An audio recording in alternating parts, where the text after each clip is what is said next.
بسم الله الرحمن الرحيم الحمد لله رب العالمين والصلاة والسلام على سيد المرسلين وعلى آله وصحبه أجمعين رضي الله عنكم وقال رضي الله عنه ونفعنا الله بعلومه في الدارين آمين إلى أن mencintai dan selalu mengejar harta dan ketenaran termasuk perkara yang sangat tercela.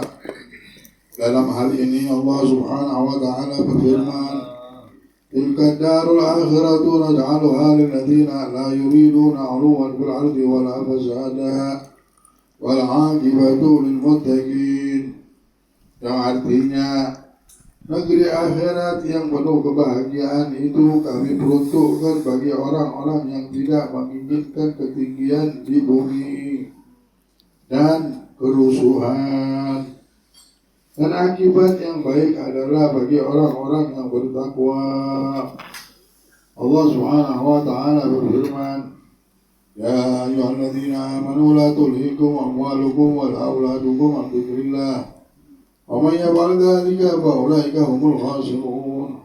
Wahai orang-orang yang beriman, janganlah hartamu dan anak-anakmu melalaikanmu dari mengingat Allah.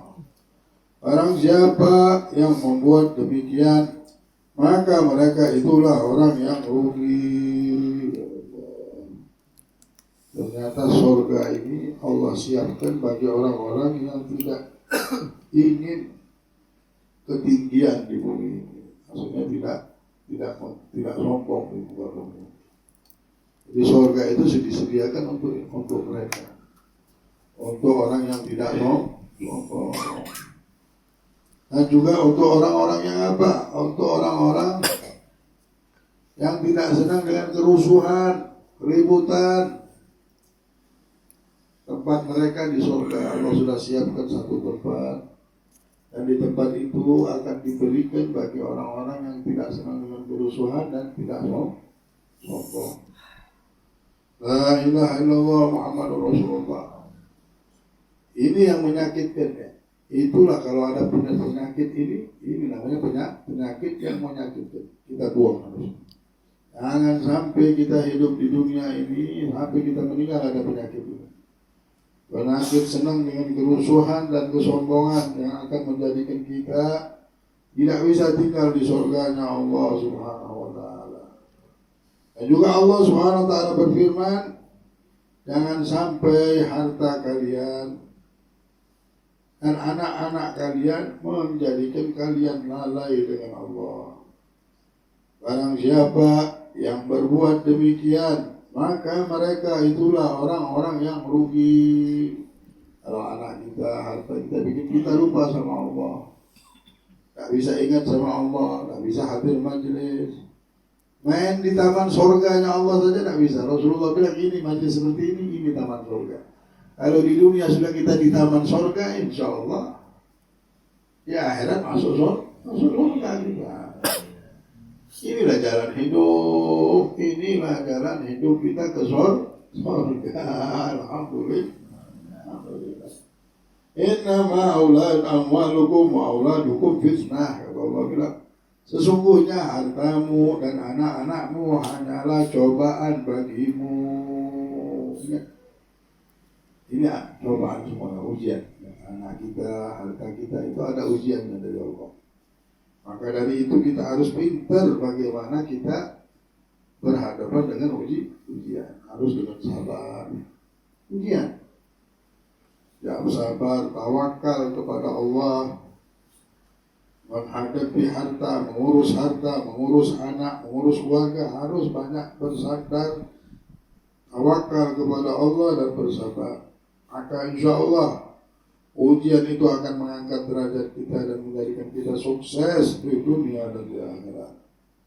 Nabi Muhammad SAW bersabda, "Ma'dibani ja'i'ani ursila fi zaribatin ghanamin bi'afsada laha min hubbil mal wa syarafi dinir rajulil muslim." Yang artinya, tidaklah 2 ekor serigala kelaparan yang dilepas ke kandang kambing membuat kerusakan lebih parah daripada cinta harta dan pangkat dan pada keyakinan seorang muslim.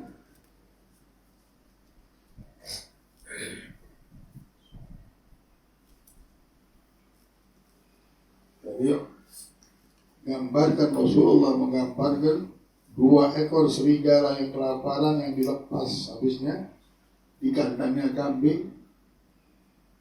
Sesungguhnya orang yang mencintai dunia dan kedudukan dan harta itu lebih dahsyat daripada serigala tersebut.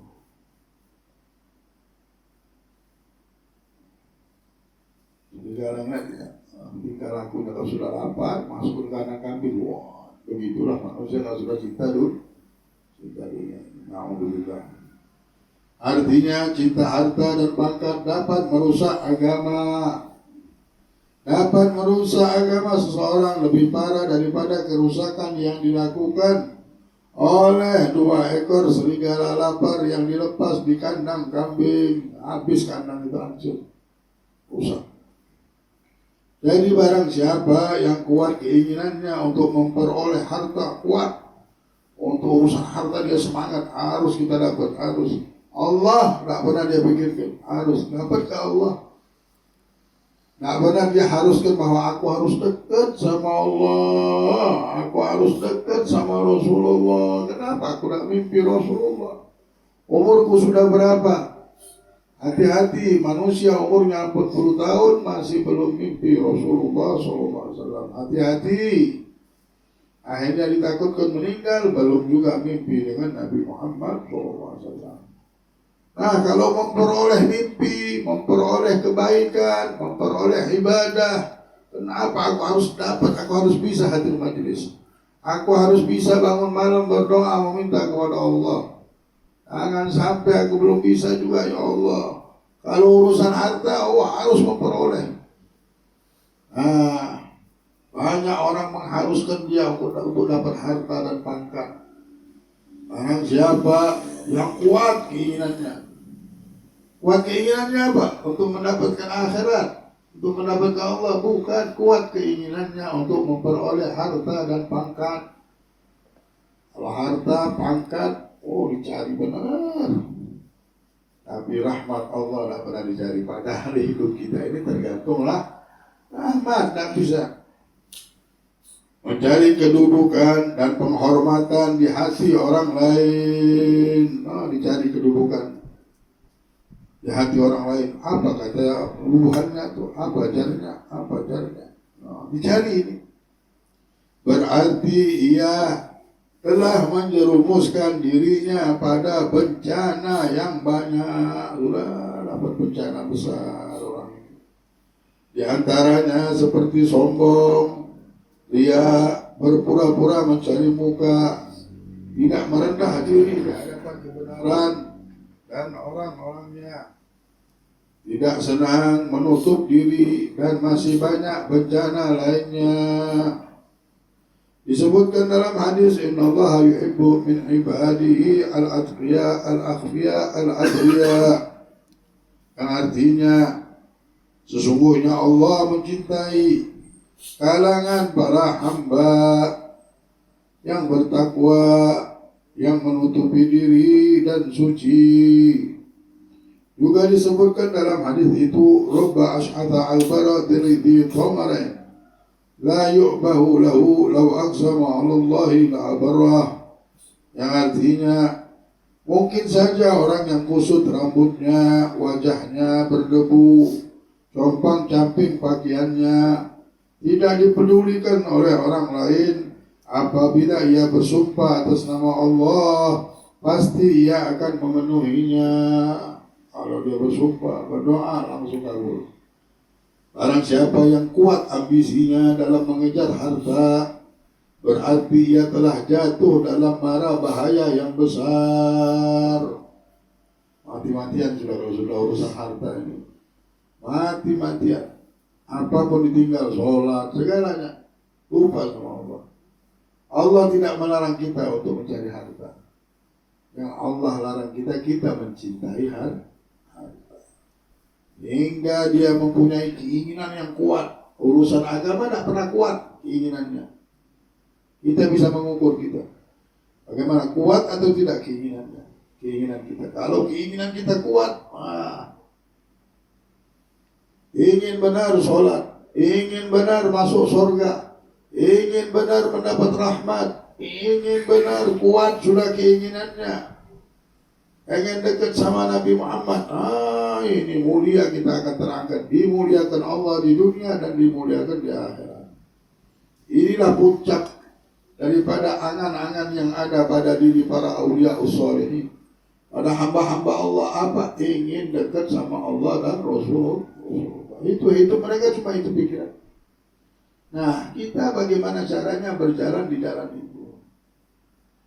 Punya ambisi yang kuat untuk dekat sama Allah dan Rasulullah.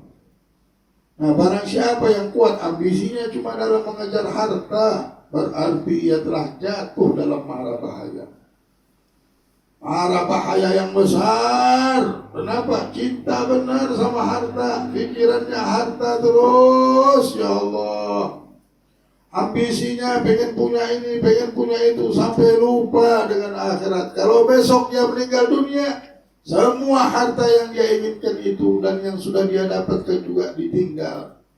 Tidak ada yang dibawa kecuali kebaikan kita. Harta yang kita membantu keluarga kita, membantu fakir miskin, membantu orang-orang yang susah, itu akan menjadi istana di akhirat.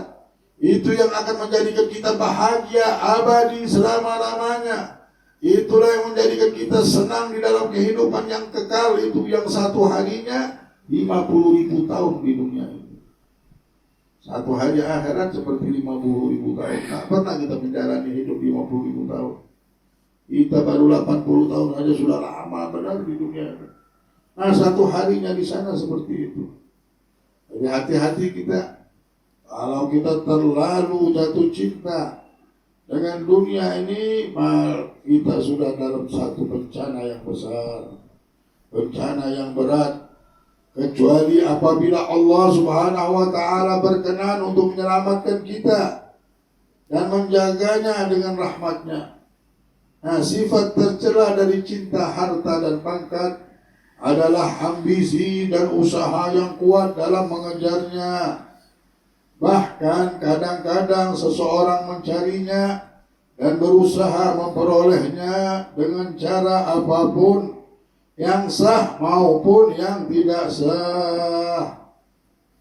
Dia paksakan bagaimana bisa dapat kedudukan, dia paksakan bagaimana bisa dapatkan harta, sehingga kedua hal ini menyibukkannya dari meluangkan diri untuk beribadah dan mengingat Allah. Hari ini sebagaimana yang banyak terjadi pada sebagian orang yang terkena fitnah dunia dan lalai dari Allah. Itulah orang yang dinamakan orang kena fitnah dunia. Orang lagi kena fitnah dunia. Lupa nama dunia. Di atas kasurnya mikir baju, mikir harta, mikir emas, mikir duit, mikir ini lah. Orang kalau sudah di atas kasur itu sudah pembacaan semuanya. Baca istighfar, baca sholawat, baca la ilaha illallah, baca qul huwallahu 3 kali tiup, habisnya diusap ke badan, qul a'udzu birabbil falaq 3 kali ditiup ke tangan, diusap ke badan. Seperti yang dilakukan oleh Rasulullah, qul a'udzu birabbin nas 3 kali ditiup ke tangan, usap ke badan. Habisnya baca subhanallah 33 kali, alhamdulillah 33 kali, Allahu akbar 34 kali. Ini semuanya diajarkan oleh Nabi Muhammad untuk kita kalau kita hidup. Kalau tidak bisa berbacaan begini, apa yang bisa? Apa yang kita bisa hidup? Masa tak bisa semuanya? Tidak bisa. Apa yang kita bisa? Apa arti hidupnya? Mau apa hidup ini? Mau ngapa, mau kemana dari hidup kita? Kalau sudah tak bisa, ini tak bisa, ini tak bisa. La ilaha illallah.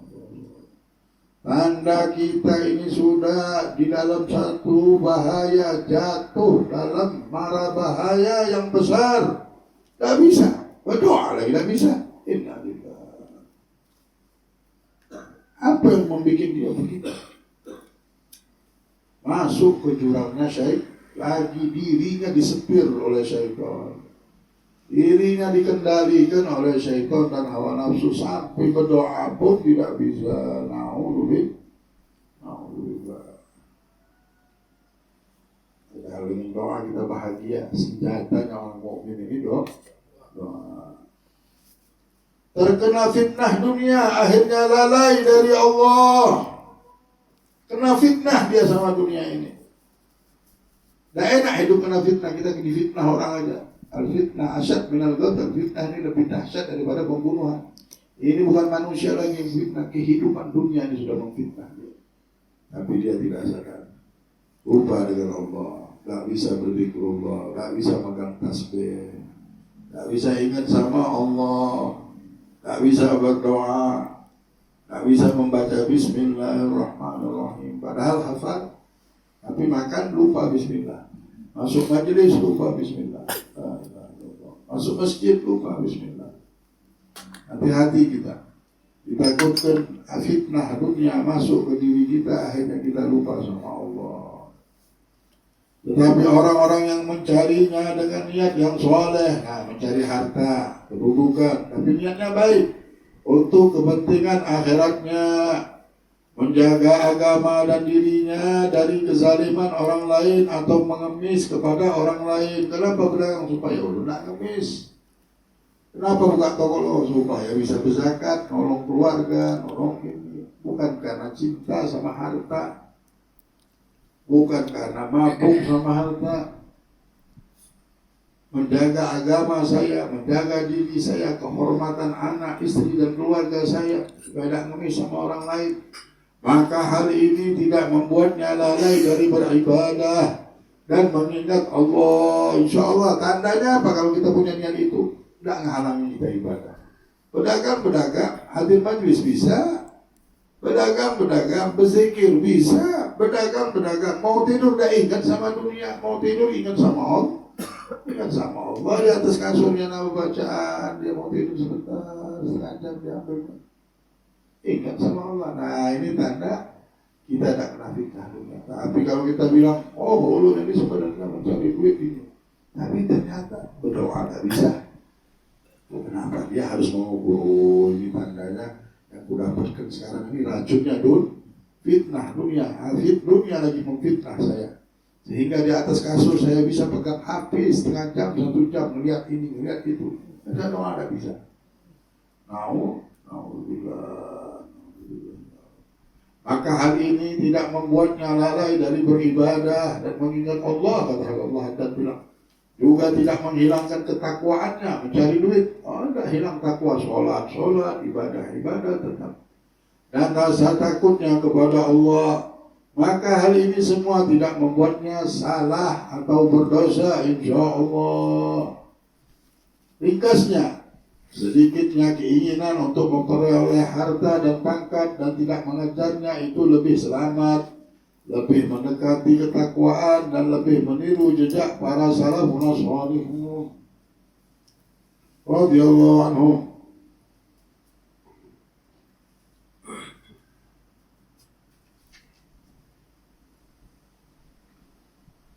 Bab kikir dan pelit, wallahu a'lam. Jadi insyaallah Kamis ini kita sudah ini ya, sudah akhir kita majelis menutup itu menyambut bulan Ramadan.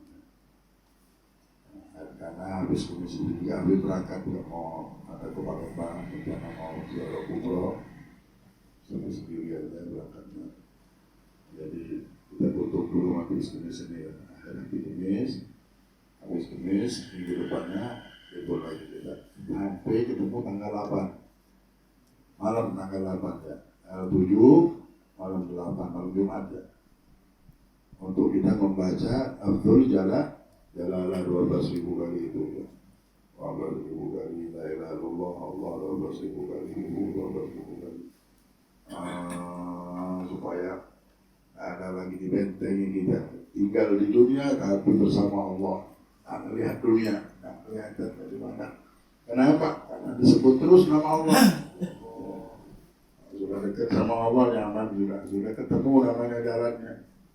Inilah hidup di dunia ini supaya kita dekat sama Allah dan Rasulullah. Jangan mandang tempat lain lagi, sudah cukup sudah. Lama benar kita tidur, lama benar kita melihat dunia ini, tidak ada apa-apanya. Bikin kita apa? Ini ada mainan baru. Kita harus melihat ini jalannya para wali-wali Allah di sini semuanya. Para nabi, para rasul, jalan ini harus lihat ya. Kalau kita mau berpikir sedikit saja, mau membuka pikiran kita, pasti kita akan mencari jalan. Sedikit aja kita buka pikiran kita. Oh, apa aja hidup. Insya Allah dengan kita membuka pikiran dan mau berpikir sedikit saja, hidayah turun. Kita tidak akan lari kemana-mana. Pasti kita mau cari jalannya Nabi Muhammad. Mudah-mudahan sampai meninggal kita nanya Bunda ilaha illallah. Orang rindu semuanya dengan jalan ini. Hari banyaknya manusia yang hidup tidak ketemu, ada yang tidak ketemu, tidak nemu jalannya. Pergi haji, pergi umrah, masuk Ramadan, dari Ramadan, tapi belum ketemu juga jalannya. Kita alhamdulillah Allah buka jalannya. Berkat Rasulullah. Jalan benar-benar jalan istimewa. Kalau terbuka nyaman. Nah butuh ada yang bukanya ini.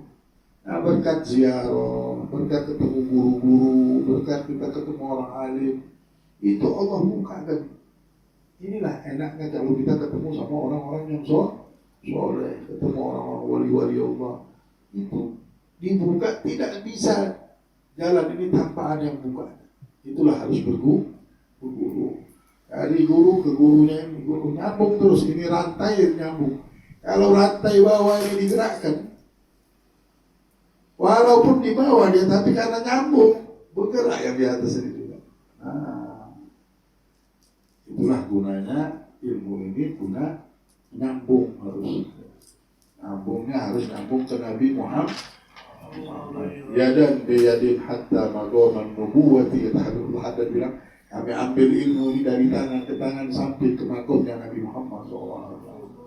Mudah-mudahan Allah Subhanahu wa Ta'ala muliakan kita semuanya insyaallah dengan rahmat dan inayah dan taufik dan hidayah. Dan Allah Subhanahu wa Ta'ala setelah-setelahnya di bulan Sya'ban yang Allah kumpulkan kebaikan ini, Allah berikan kebaikan sama kita, berikan kebaikan di hidup kami dan anak istri kami ya Allah, dan kehidupan kami ya Allah. Allahumma barik lana fi Sya'ban wa ballighna Ramadan wa a'inna 'ala syiyam wal qiyam bi rahmatika ya rahim ya rahman. اللهم يا قاضي الحاجات ويا كافي المهمات اقضي حاجاتنا يا الله وارفع درجاتنا يا الله وبلغ ما عملنا يا الله يا الله يا كريم. ربنا آتنا في الدنيا حسنة وفي الآخرة حسنة وقنا عذاب النار. صلى الله على سيدنا محمد وعلى آله وصحبه وسلم. الحمد لله رب العالمين. بسم الله الفاتحة.